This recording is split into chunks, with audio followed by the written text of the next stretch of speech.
Magpapatinag ang pulisya laban sa mga pinaplano umanong hakbang ng mga drug lords sa gitna ng pinigting na kampanya kontra droga.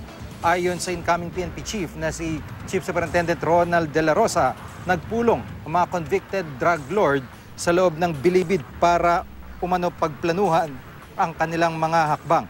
Kabilang dito ang paglalabas di umano ng 10 milyong pisong bounty o pabuya laban kay De La Rosa at Duterte. Ito ang reaksyon ng mga drug lord sa payag ni Duterte na itataas ang pabuya para sa mga makakaaresto o makakapatay ng mga drug lord. Pero ayon kay De La Rosa, hindi nasisindak ang pulisya. Kung kaya raw ng mga drug lord na manuol sa mga pulis at huwes, wag daw silang magpakasiguro na magpapatuloy pa ito. Porsigido ang administrasyon sa kampanya nito kontra droga at wala silang sasantuhin. May hawak na nga raw silang lista ng mga pulis na pinag-iinala ang sangkot sa drug trade.